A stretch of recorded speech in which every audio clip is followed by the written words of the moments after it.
इस एक खाद के प्रयोग से फ्रेंड्स आपके भी अगर गुलाब के पौधे पे न्यू ग्रोथ नहीं आ रही है, काफ़ी टाइम से पौधे में फ्लावर्स नहीं खिल रहे हैं, एक या दो कली ही आपके पौधे पर बन रही है, तो ये खाद आप महीने में एक बार आपके गुलाब के पौधे में डालेंगे तो उसका आपको इतना अच्छा रिज़ल्ट मिलेगा कि आपके पौधे पे लगातार गुच्छों में कलियां बनेंगी, फ्लावर का साइज़ काफ़ी बड़ा आएगा।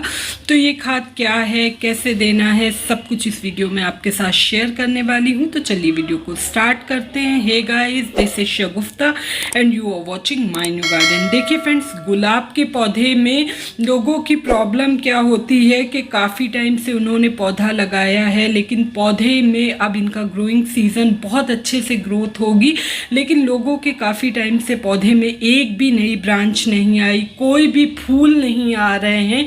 तो ये किस वजह से ऐसी प्रॉब्लम होती है और आप क्या ऐसी खाद डालें तो जिससे आपके पौधे में आपको लगातार अच्छे फ्लावर मिले। अगर आपके पौधा ग्रोथ नहीं कर रहा है तो उसका सबसे बड़ी वजह होती है उसकी मिट्टी, कि आपने जिस भी मिट्टी में अपने पौधे को लगाया उसकी मिट्टी अच्छी नहीं बनाई है। तो जब भी आप गुलाब के पौधे के लिए मिट्टी बना रहे हैं तो पॉटिंग मिक्स आपका एकदम भुरभुरा होना चाहिए। भुरभुरा होने से बहुत अच्छे से ग्रोथ होती है। गुलाब के पौधे को आप जब इसका सॉइल मिक्स बना रहे हैं तो अच्छी कंपोस्ट मिला के लगाएं। कंपोस्ट में आप चाहे गोबर की खाद मिलाएं, वर्मी कंपोस्ट मिलाएं, लीफ कंपोस्ट मिलाएं, कुछ भी आप डाल के अच्छी क्वांटिटी में आप लगाएं। इसके बाद एक और रीज़न होती है आपके पौधे में जो ग्रोथ ना होने की जो वजह होती है वो होता है आपका ड्रेनेज होल अच्छे से ना होना। ड्रेनेज होल क्या, जो पॉट के नीचे होल होता है वो आपने अच्छे से, उससे आप जब पौधे में पानी डाल रहे हैं तो पानी नीचे रुक रहा है। अगर गुलाब के पौधे में पानी रुकेगा तो पौधे की ग्रोथ स्लो हो जाएगी, पौधे में फंगस क्रिएट होगा। इसके अलावा एक जो मेन रीज़न होता है गुलाब के पौधे में वाटरिंग। अगर आप गुलाब के पौधे में ज़रूरत से ज़्यादा बार बार वाटरिंग करते रहेंगे तब भी आपको ये प्रॉब्लम फेस करना पड़ेगा। कलियां पहले तो बनेंगी नहीं, और अगर कलियां बनी भी तो वो कलियां बिना खिले गिर जाती हैं और पौधे की ग्रोथ ख़राब हो जाती है। तो इस चीज़ का आप बहुत ज़्यादा ध्यान रखें। एक और इम्पॉर्टेंट बात, लोग समटाइम्स गलती क्या करते हैं कि गुलाब के पौधे में ज़रूरत से कम पानी देते हैं, मतलब मिट्टी को हद से ज़्यादा ड्राई कर देते हैं। तो ये काम भी आपको नहीं करना। उसके अलावा एक जो मेन वजह होती है पौधे में फूलों के ना बनने की, वो होती है डेड हेडिंग।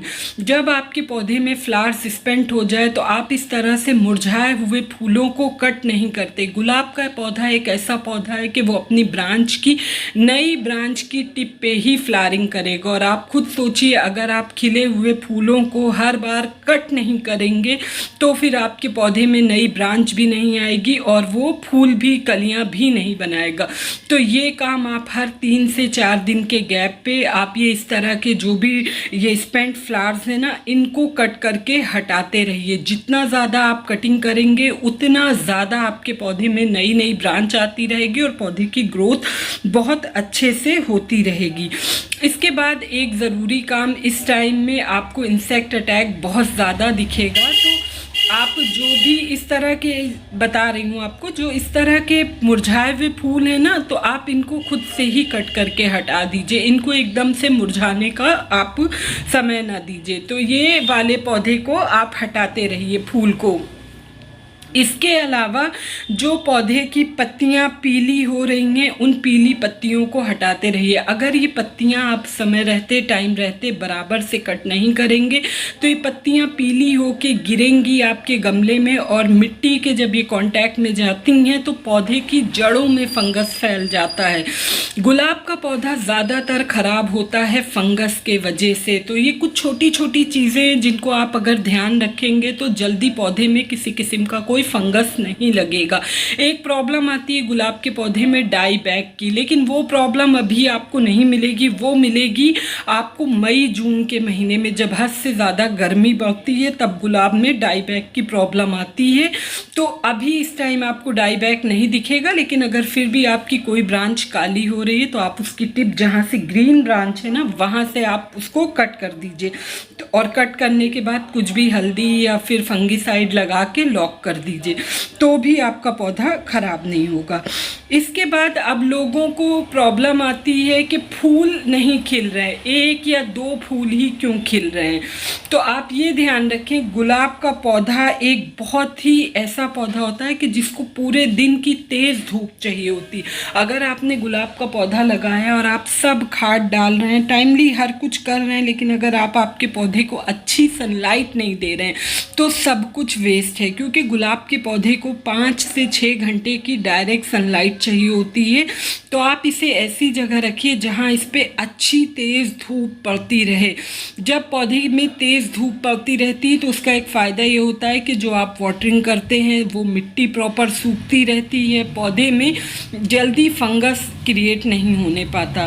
तो अच्छी धूप वाली जगह रखिए। पौधे में हर 8 से 10 दिन के गैप पे लाइट हैंड से गुड़ाई कर दीजिए। बहुत ज़्यादा डीप गुड़ाई नहीं करना होता है, लाइट हैंड से आप अच्छे से गुड़ाई कर सकते हैं। आप देख सकते हैं मेरी मिट्टी कितनी भुरभुरी है। इसी तरह की आपको भुरभुरी सॉइल मिक्स बनाना होता है जिसमें पौधे की जड़ें ईजिली फैलती हैं। जब आप हद से ज़्यादा टाइट सॉइल बना देते हैं तब भी पौधे की जड़ें अच्छे से उनमें डेवलप नहीं कर पाती हैं।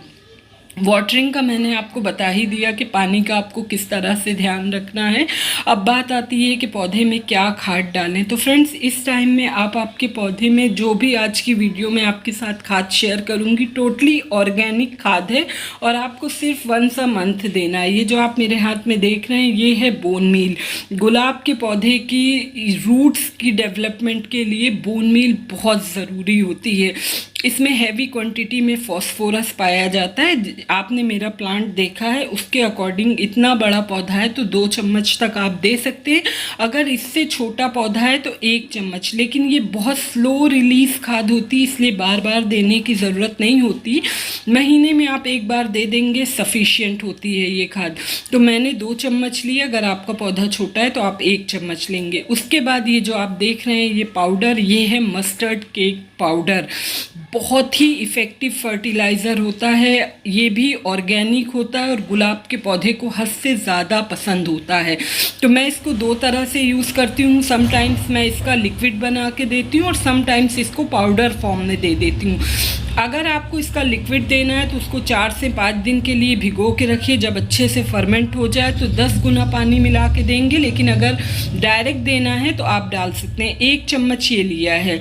इसमें बहुत सारे माइक्रो न्यूट्रिएंट होते हैं आपके सरसों खली में। उसके अलावा ये आधा चम्मच तक आप जो देख रहे हैं ना, ये है कॉफ़ी नाइट्रोजन रिच फर्टिलाइज़र होता है। बहुत अच्छा रिजल्ट। जो आप मेरे पौधे में नई नई ग्रोथ, रेड लीफ देख रहे हैं ना, वो नाइट्रोजन की वजह से है। आप चाहें तो आधा चम्मच मैंने कॉफ़ी लिया, आप कॉफ़ी के जगह पे 1 चम्मच इस्तेमाल की हुई चाय की पत्ती का भी ले सकते हैं। मिट्टी की अच्छे से गुड़ाई करने के बाद खाद आपको हमेशा मिट्टी के नीचे देनी होती है। तो देखिए अच्छे से चारों साइड में गमलों में थोड़ी थोड़ी दूर के गैप पे अच्छे से होल करके और फिर ये जो खाद है ना इसको आप डाल दीजिए। ये खाद आपकी 1 महीने के लिए सफिशिएंट है। इसका रिज़ल्ट आपको ये मिलेगा कि जो पौधे पे आप कलियां देख रहे हैं ना वो सारी एक साथ फूल में खिलेंगी। सारे फ्लावर्स बहुत खूबसूरत, जब हद से ज़्यादा पूरे पौधे में फूल आते हैं तो वो बहुत ही खूबसूरत लगते हैं। तो ये खाद एक प्रॉपर मील है आपके गुलाब के पौधे के लिए, जो आप महीने में 1 बार भी देंगे आपके पौधे को तो बहुत अच्छा रिजल्ट मिलेगा। अगर आपके पौधे पे फूल नहीं आ रहे हैं तो सबसे पहले तो आप हर एक ब्रांच की जो टिप है उसको 1 से 2-2 इंच के लिए कट कर दीजिए। उसके अलावा 15 दिन में 1 बार या फिर 10 दिन में 1 बार पौधे में कभी आप बनाना पील का लिक्विड दे दीजिए, कभी अनियन पील लिक्विड दे दीजिए, तो उसका भी रिज़ल्ट आपको बहुत अच्छा मिलेगा। खाद देने के बाद हमेशा वाटरिंग करते हैं। अब यहाँ पे एक प्रॉब्लम इस टाइम आपको एफिड्स की दिखेगी। समटाइम्स ये ब्लैक होते हैं, समटाइम्स वाइट, समटाइम्स ग्रीन। कलियां जब आपकी बनती हैं तो ये उस पर बहुत ज़्यादा लगते हैं। तो जब इस तरह की कोई प्रॉब्लम आपको आपके पौधे पे दिखे, इमीडिएटली आप ये नीम ऑयल का स्प्रे बनाइए। नीम ऑयल आप आधा चम्मच नीम ऑयल, आधा चम्मच आप कोई भी माइल्ड हैंड वॉश को मिक्स करिए और अपने पूरे पौधे पे अच्छे से स्प्रे कर दीजिए। तो जो भी ये एफिड्स आपको दिख रहे हैं ना, ये पौधे से दूर हो जाएंगे। 1 या 2 बार के ही जब आप इसका स्प्रे करेंगे तो आपको उसका बहुत अच्छा रिज़ल्ट मिलेगा। तो ये स्प्रे आप बहुत तेज़ धूप में ना करें, जब धूप चली जाए तब कर दें, और नेक्स्ट डे आप पौधे को सादे पानी से वॉश करके तब धूप में रखें, वरना जो इसकी ग्रोथ है ना वो जल जाएगी। बहुत तेज़ धूप में अगर नीम ऑयल का आप स्प्रे करेंगे तो वो जल जाएगा।